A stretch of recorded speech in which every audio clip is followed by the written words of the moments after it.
What's going on, guys? Welcome back to another video today. Once again here with my boy Eric. Say what's up. What's up, boys? And we are recapping UFC 320. We are recapping Charles versus Gamrot. A lot of things that we want to say in reaction to what happened at UFC 320. First of all, I'm going to start with the main event, UFC 320, because life is good again. Life is worth living. Getting up out of bed seems a little bit easier, after Pereira gets the belt back. The sun is shining a little bit brighter. So life is great. But now the question is, and I'm asking you, Eric, I want to know, okay, were either fights a fluke? Was this fight a fluke? Was the last fight a fluke? Because Pereira said that in the first fight he was sick and he was going in there with some injuries and everyone was saying, oh, bro, you're full of excuses. And then he comes here and does that. And then now there's a whole situation where Ank's got the broken ribs. I believe we need the trilogy. I know a lot of people in Pereira's corner, a lot of people in Pereira's, circle are saying that, they don't want to do the fucking trilogy. I think that's stupid. I think the trilogy absolutely needs to happen. I don't care about any excuses. Both of you are 1-1. I don't want to see any other fight from Pereira aside from a fucking trilogy. What do you got to say? Yeah, bro. In my personal opinion, I feel like it's more than likely the second fight was a fluke, bro. Because, bro, come on, man. Pereira never sent any sort of type of proof, bro. How are you automatically gonna assume that what he's saying is the truth? ANKALAEV, like, I don't even know if it was him that posted the video, but he clearly had like messed up ribs, and bro, nobody expected the fight to end in a minute, bro. It's just like it's super sus for Pereira just to come in here and do that. So really, do I care about the drama side of things? No, bro. Like, I just want a trilogy and that's it. But we're probably not gonna get it. Yeah, that's the bad part. We definitely need a trilogy. But if Pereira were to give out, I truly believe if Pereira were to give out proof beforehand or even after the fight of their first fight that he was sick or that he was injured and whatnot, I think all the ANKALAEV meat writers would have rushed to the comments going, oh, this guy had a pre-built excuse, just like the Peloton meat writers are doing right now on ANKALAEV's page. They're going, oh, here come the fucking, I had a broken rib, oh, the second fight was a fluke. Like, as I've told you before, and as I've told a lot of people, okay, I think that every single UFC fighter goes into their fight compromised. I don't think there's such thing as 100% anymore, especially this deep into how insane UFC is. Everybody's always fucking injured. Everybody's got a broken bone. Everybody's sick. Everybody's short notice. Like, there's too many things that happen throughout the world of MMA that it's impossible for any two fighters to always be at 100%. It's just, we're dealing with human beings here. Honestly, I don't think either fight was a fluke. I think both fights, happened because, in the first fight, if Pereira wasn't 100%, why'd you take the fight? Same thing with in the second fight. If you had broken ribs, and that video seems to be taken before the fight actually happened, if you had broken ribs, why are you taking the fight? And also, I don't think that the broken ribs had anything to do with the finish, because he fucking rocked him over the head. He did some elbows on the ground to his ribs for sure, and which probably hurt like a bitch, which really badly. But yeah, man, I think both of the fights are, tangible results. If you're not at 100%, don't fucking fight. And honestly, I'm tired of that shit, because everybody afterwards they fight, they fucking start posting and go, I was sick, I was this, and it's like you're discrediting, the fact that you just got bitched. You know what I mean? You're discrediting the fact that, you went up against somebody better than you. But in this case, it's 1-1. So I personally think we need to see the trilogy. I know you're excited for it. Bro, we need the trilogy 100%. I'm just saying that, like, bro, ANKALAEV, apparently he wasn't able to train for the last 6 weeks leading up to this fight. It's super weird that, like, bro, he just basically gave up after one punch. Wouldn't you say that he should not have taken the fight at all? I mean, I feel like there's just too much beef to be able to drop out. He got paid millions of dollars. I would have taken the fight too. I mean, obviously there's a lot that goes into this. Both of the fighters now have tangible excuses for why the other one lost, which is exactly why we need the trilogy, bro. If we don't get the trilogy, I'm going to be mad, right? I know nobody gives a fuck about Ank. His 4 strikes and 0 defenses will be remembered forever. But, I'm sure that, who knows, maybe the third fight is a little bit more competitive. But let me tell you something, man. If we get that trilogy fight, and Pereira does what he did in the second fight in the third fight again and dominates ANKALAEV again, I never want to hear ANKALAEV's name ever again in the history of the UFC. And the same goes for, well, obviously not the same goes for Pereira, because Pereira's done a lot more in the UFC. But if Ankalaev fucking ragdolls Pereira in the third fight, you know, that's bad on Pereira too. Because now it's like maybe in the second fight, you know, it was all Ank's fucking broken ribs, you know, and the first fight was actually the real shit that happened. That's why we need the trilogy, bro. So I'm with you on that. Bro, skill for skill, it's in my opinion, it's unquestionable who is a better skill for skill fighter, bro. The biggest downfall for Ankalaev is his ego, bro. His ego is what got him into that fight. His ego is what got him to getting knocked out, even if he had broken ribs. So, and his IQ is trash as fuck too. I well, I mean, he's a kickboxer, bro. I mean, he's got great striking. His takedown defense is pretty good. His grappling in itself is very very solid. I know a lot of people, you know, who don't really pay attention to the sport as much as we do. They probably look at Ankalaev and go, "This guy's got crazy wrestling because he's got no mustache and a beard and he's from the fucking mountains." But he's a kickboxer. Anybody who watches his game, anybody who actually knows about the UFC knows that this man's not a wrestler. He's a kickboxer. I do believe he is the most skilled fighter between the two, but Pereira just you know, nobody's been able to figure out the power, man. And I know Anka did in the first fight, but again, that's why we need the trilogy, man, because Pereira was saying I was sick, I was going through some Bro, sick injuries. of what though? Who Sick of knows? what? Who knows? Maybe he had He was fucking just sick of fucking losing, bro. dude. But if that's the case, like maybe Pereira. I don't want to speak for Pereira. Obviously, I'm not in his corner. I'm not there personally saying Shama, right? I'm not there. But there it is a possibility that maybe he didn't fucking, you know, give out proof that he was sick or any of this stuff because he didn't want a pre-built excuse for what would happen during the fight. Who knows? I'm not saying that that's exactly what happened, but I like to give people the benefit of the doubt, even when it comes to Ankalaev, bro. Your broken ribs, you wanted to take the fight anyway. I get it, bro. You got bitched. It happens because Pereira got bitched in the first fight too. But, you know, I think the only way that either of us are going to celebrate, you know, the totality of this beef is if we get the trilogy. And if Pereira just demolishes Ank in the trilogy, then I'm gonna do a Fortnite dance in your face. But if We're never gonna. I don't think we're gonna get a trilogy, bro. bro, It's always gonna that's be something that we talk about. This fucking dumbass matchup, ugh, bro. it's just what's with Ankalaev and not Ankalaev. What's with Pereira and not getting trilogies, man? He beat Adesanya the first time. Second fight he got slept. Leaves middleweight with Adesanya's 1-1. The same thing's going on with Ankalaev, bro. This guy cannot squash beefs, bro. What's going on? I hope it changes. I hope it changes. I'll let you start co-main, man. Talk to me, bro. Yeah. I mean, I'm not gonna lie. I had money on Sanhagen. Very, very embarrassing performance. I mean, he had a good first round, but then right as soon as that second round started, it was pretty much over. I don't think anybody's gonna be able to stop Merab. It's gonna be impossible. I'm not even confident in Umar anymore. I think Umar is probably still gonna lose to him. Merab is probably gonna finish top 5 fighters of all time. If he's probably already in the top 10. What's next for Corey, bro? I don't even know. Like, this dude's probably never gonna be a champion. Yeah. As long as Merab lives, he'll never be a champion. You can say that about every bantamweight right now. You're cooked, bro. If you step on a scale and you weigh 135 pounds, you might as well move up or move down, buddy, because it's fucking impossible. It's just not happening. Nobody's stopping this guy. I'm surprised that you say Umar has no chance. I mean, you know, I've said, you know, numerous times on this channel, I think the only person who has a chance, not the only person that will, but the only person that has a chance at beating Merab, I truly believe, is Umar. Their first fight was, you know, I don't want to say it was. It's not that it was close, but it was a clear victory for Merab. He won the last 3 rounds easily, rounds 3, 4, and 5. But you know, Umar's downfall was his cardio because who can keep up with the machine?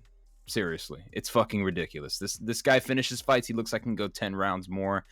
You know, Sanhagen suffered the same as everyone else that Merab has fought. So honestly, what's next for Corey? I wanted him to fight Tyra. I wanted him to fight Tyra. I think that would have been a phenomenal fight. That would have been a sick fight. But obviously, there's some news that just resurfaced that we'll get into in our next video. But yeah, honestly, this is really depressing for Sanhagen. But I also called this, bro. I mean, Sanhagen once again nerded the fuck out and tried to scientifically method his way through a fight when he's going up against a fucking a machine, a literal clanker. Like I don't know what anyone has to do to stop Merab. It is ridiculous. It is ridiculous. I don't think anybody's gonna beat him. I like I said in the beginning, if you're weighing at 135 pounds, if you're watching this video and you want to be a UFC bantamweight in 10 years, Merab is still going to be champion. He's going to be 45 years old and still be a fucking champion, and there's nothing you can do to stop it. So Yeah, bro. He said he wants to be champion till 50, bro. This dude's not stopping anytime soon, bro. dude, I mean, obviously he's not going to make it to 50, but like you said earlier, like you said earlier, I mean, let me tell you something. If we see Merab fight at the age of fucking 50, bro, everything I know about the human anatomy is a lie. All right, because there's no fucking way that this little goblin, this little gremlin, right, is fighting at 50 and he's still a ranked bantamweight, bro. Like fucking hell, that'd be terrible. But like you said in the beginning of your statement, Merab is chasing GOAT status. He already is the bantamweight GOAT in the eyes of a lot of people. Is he top 10? Absolutely, bro. Absolutely, he is a top 10 fighter of all time. Like, what? And on top of that, we just got news of his next fight that, like, we're gonna cover with Tyra in our next video. We'll talk about that. But dude, what Merab has done at bantamweight is ridiculous. It's the reign is incredible. Top 5, definitely not yet. Maybe I don't know if I would say top. Fuck, that's actually kind of hard when you think about it. Hold on. But we'll get into No, a bro. GOAT We need video. to put that needs to be a GOAT video. It's too early to say. I feel like. Yeah, You can't I just agree. say that, bro. Yeah, we'll get it. We'll figure out where we'll put Merab in that discussion. But he's definitely in there. He's definitely in the discussion, bro. 20 takedowns, bro. 20. What do you in do one against fight. it, bro? What do you do? There's nothing. You are cooked. If Merab shoots, I mean, and that's the thing too. A lot of people were saying that Merab wasn't gonna get the takedowns on Umar. How can he beat me? I do not see how he can beat me. And then he beats him, and it's like there's nothing you can do. So yeah, man. Any other thoughts on the co-main, bro? This is just a mauling fest. Yeah, I mean, bro, I'm just looking at the stats now. He threw 399 strikes and he attempted 37 takedowns. Like, what the actual fuck? You can't do anything. And on top of that, standing up, Merab looked incredible. Tell me not. He looked incredible. And yeah, I know the threat of the takedown plays a lot into the whole, MMA sides of striking and whatnot. That's why they say MMA striking is so much more different than kickboxing or boxing and stuff like that, because you do have the threat of the takedown. But man, I was watching Merab look like fucking Muhammad Ali out there. It was ridiculous. He's piecing up Corey Sandhagen on the feet. You know what I mean? He looked really good. So it's just nothing else you could do with Merab, man. Nothing else you can do. All right, we'll move on to the feature fight. Banger fight, bro. First of all, Yuri Prohaska, man. The most built different fighter we have ever seen in the history of the UFC. And Roundtree, great performance by him. Great first 2 rounds. But the thing about Yuri, man, is that Yuri will just lose. And then at the last round, he'll be like, oh, wait, I'm him. I just remembered what to do now. And then he fucking wins. So, I don't know. It's just wow, man. He's easily one of my favorite fighters of all time. He's so built different. This man is a literal samurai. I don't want to hear any Yuri hate. We are coming for that belt. All right. Is he gonna beat Pereira? Probably fucking not. I love Pereira, but I want to see Yuri with the belt, man. Who doesn't want to see Yuri with the belt again, bro? He's awesome. Easily one of the best fighters I have ever seen in the history of the UFC. So entertaining, amazing personality. This man doesn't give a flying fuck if you're throwing 100 punches. He's gonna fucking eat it with his big ass forehead and that massive dong of a head that he's got, and he's gonna fucking Cam Scatabo his way through a fight, and just it's ridiculous. It's a beautiful thing to witness what's going on with Yuri. What I need to hear your reaction on Yuri, bro. Yeah, bro, I agree. He's definitely one of the most entertaining fighters of all time. But do I think he'll be a champion? I don't know, bro. Those Same first reaction, 2 bro. rounds against Roundtree, like I don't really like you said, bro. Once in the third round, Yuri's a complete different fighter. But Yeah. against other fighters other than Roundtree, where Roundtree completely gassed out. If he does that against people like ANKALAEV, Pereira, Olberg, bro, he's losing these fights, bro. Even getting destroyed. even John, bro. I could see John possibly even beating Yuri. I don't know about that at this age, bro. I mean, I know It'll be a close fight, but shit, bro. I can't see Yuri lose to anybody not named Alex, man. Yuri is so insane that he could literally beat anybody in the world, even heavyweights, bro. Like, his style is like so random, and It's all it takes unpredictable. is, yeah, it's unpredictable, and you get cracked. That's it, bro. We were literally watching the fight in the first 2 rounds. I think like midway through the second round, you and I were looking at each other like, dude, what is this guy doing?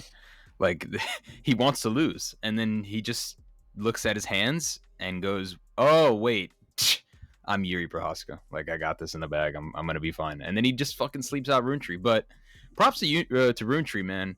Very likable guy. Great fighter. I mean, we both knew that he was gonna be the more technical guy going into the fight, and he definitely had that advantage. But he was hitting Yuri with some pretty tough shots, bro. I'm surprised that Yuri didn't get knocked down once. How good is Alex Pereira, man?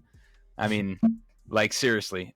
But Runetree's known for having some pretty decent power, and Yuri's known for being kind of chinny, right? He's known for getting hit a lot, and this man had no knockdowns. This man did not get knocked down once, and then he fights Pereira and he gets knocked down, like it's going out of style. So, it's just otherworldly what we're witnessing. But I think Runetree performed beautifully. First 2 rounds were amazing, and like you said, man, you gas out, especially if you're Runetree, man. You can't be gassing out like that, which is really weird because he fought 5 rounds against Jamal Hill, and he looked pretty decently okay at the It's end of because the it's fifth it's round. different, bro. That's what I was gonna say, bro. Because Roundtree, like against Hill, he kind of knew that he could pick his shots and wait for like his moments. But against Mm, Yuri, where he's constantly in your face, like, bro, there's no like saving your energy against Yuri. It's yeah, a constant like high pace fight against Yuri all the time. yeah. It's finish or be finished with Yuri, bro. That's how it's got to be when you step into the ring. I think has Yuri gone to a decision, bro? I don't think he has in the UFC. I don't think he's gone to a decision, bro. No, bro. Most Wow. entertaining fighter ever, bro. Yeah, easily in the top three. I put him up there with Charles. Um, fucking, I put him up there with fucking Taporia too in terms of entertainment wise. I mean, if you want to watch, somebody just have their arms flail about, watch Yuri. Really, what an amazing fighter.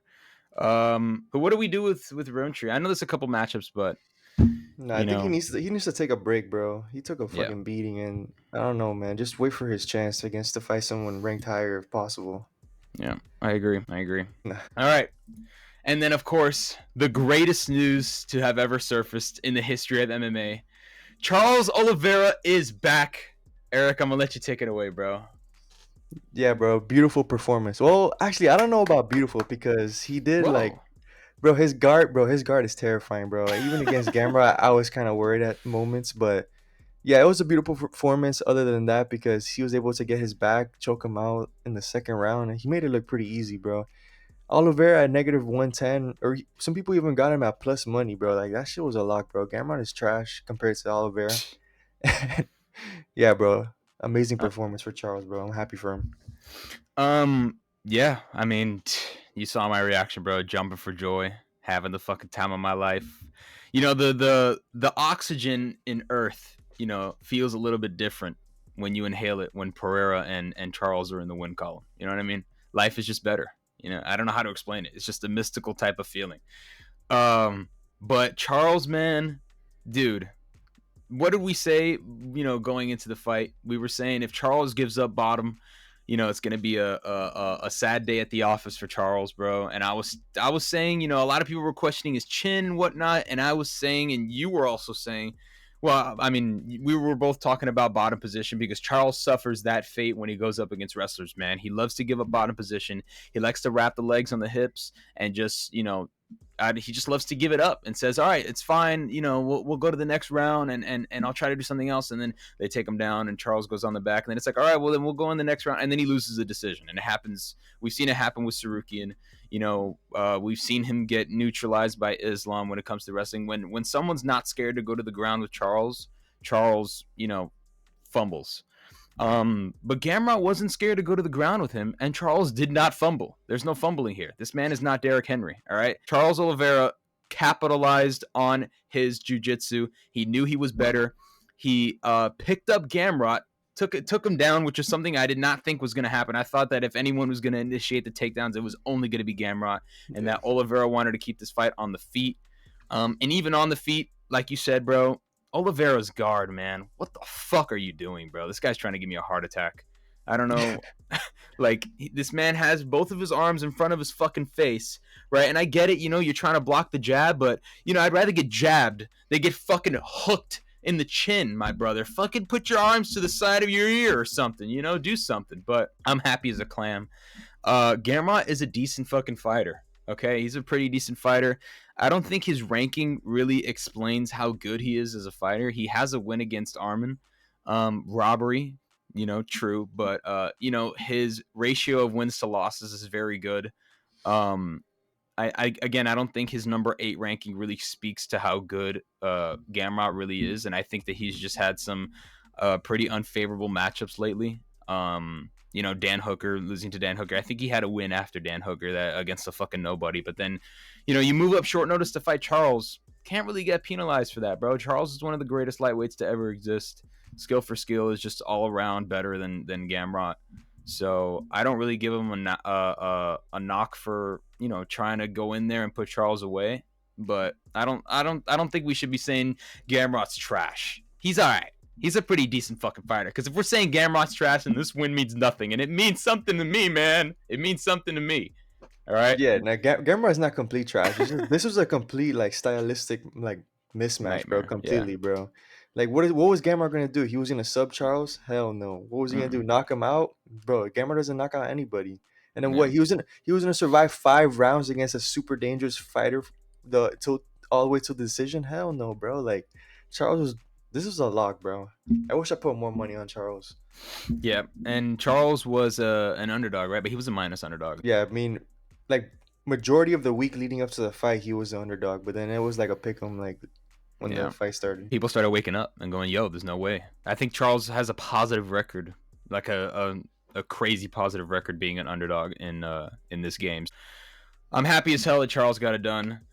It was, like you said, stylistic nightmare for Gamrot. There's just, I mean, you know what's funny, Eric? I forgot that it was a 5-rounder because fucking Charles just, he's always looking for the finish, man. And that's the thing about, stepping into the cage with Charles. And I'm surprised he couldn't finish Michael Chandler the second time, bro. This is why I said, beforehand that second Michael Chandler win, Charles just went out there and ragdolled him because he was trying to prove a point. And he was trying to say that, hey, I can wrestle, guys. I'm not going to put him away, but I'm going to show you guys I can clinch too. And I can throw people around as well. But yeah, man, fucking props to Oliveira, bro. Bro, I low-key feel like Chandler maybe a year or two ago would beat Gamrot. Michael Chandler is the greatest round 1 fighter of all time. All right. Yeah, bro. He'll probably starch Gamrot, bro. Yeah, everybody knows this. I think everybody realizes that Michael Chandler in the first round is a mythical fighter. And then he just, loses IQ points and tries to fucking be entertaining and then, acts stupid. Maybe he could. I honestly could definitely see that happening. We gotta talk about who they're fighting next, bro. Charles that's versus right. Max. Charles versus Max, bro. Completely forgot to say that. So apparently there's already odds out for this fight, even though it's like not 100% confirmed. And Max is opening up as a -150. Charles plus 130. And bro, I'm sorry, bro. I'm gonna have to betray Charles on this one because I think he's probably gonna get knocked the fuck out by Max, bro. Well, look, it's here's the funny thing about that matchup, right? I think a lot of people will agree, right? If you look at Max Holloway's resume, he's never gone up against a grappler in Oliveira. He's gone up against people who have decent grappling, but he's never gone up against somebody who's a primary grappler. Somebody who wants to take this to the ground because damn well Oliveira wants to take this to the ground. All right, he's definitely not going to want to stand up with Max. He's going to want to take it to the ground. And I know Max is he's tough. He's hard to take down. Well, he's easy to take down. He's hard to keep down. That's the thing about Max Holloway. You could take him down. It's very hard to keep him down. We saw that in the Topuria fight as well. Topuria's infinitely better grappling than Holloway, and he took him down quite a few times, but never kept him down like that. It is a stylistic nightmare for both of them. I think 2 completely different styles. I could definitely see Oliveira getting TKO'd. I could definitely see that happening. But I could also see Holloway getting submitted because. But you're gonna count on Charles to like initiate the wrestling? Yes, against Holloway. So? Yeah, I mean, because look at what happened in the Topuria fight. He's gonna have to. He's gonna have to. He tried to initiate the the grappling exchanges in the Topuria fight. It didn't really go his way, right? He got put in a fucking crucifix, which is kind of, you know, how good is Ilia Topuria? But you know, Charles is definitely going to have to, I mean, at least if he doesn't, because his game plan going into that fight with Topuria was also really stupid. You know, he wanted to go in there, march forward against somebody who wants you to march forward. I mean, come on, bro. So, I mean, as long as Oliveira, I think if Oliveira performed exactly how he did against Gamrot, he'll be okay. Maybe he'll lose a decision. I don't, but then again, Max at 155, man, his power, very different. Bro, Charles is gonna be like guaranteed to get cracked 1 or 2 times in that fight. At least, you know, over 2.5 knockdowns for Max. Yeah, I'm slamming the over for sure. Are you kidding? But, you know, no one's scarier. The Lion does not concern himself with getting knocked down, okay? He just gets back up and submits his opponent, all right? That's, you know, Dustin Poirier, Justin Gaethje. I know those were light years ago, but let me relive it, all right? Let it happen with Holloway. And let me tell you something. Hold on. We're going to have some uncomfortable discussions if Charles Oliveira beats Max Holloway. We're going to have some very uncomfortable discussions. I'm not going to say it now, but like what? let's just talk about it later, all right? Let's see if that fight actually happens, because let me tell you something, all right? If Charles Oliveira beats Max Holloway, if he finishes Max Holloway, my brother, it's time to start seriously thinking about if Oliveira is inside the top, like, 14 fighters ever, strictly on resume. I mean, bro, you already have Max Holloway in there, so Holloway's in the top 10, brother. no, Easily. Resume wise, it's not even close. Holloway's for sure top 10. I don't know Like, about that, bro. Oh, hell no. All right, we'll save that for another time. And what else? Gamrot, bro. I mean, dude, you can go kick some rocks. Yeah, you can fly a kite. You could fly a kite, my brother. You could. I'm sure that Fisher Price has got some new toys that you can hop in and play with, brother. So, I mean, take a break. You know, Take a long break, bro. Take a long break. Yeah.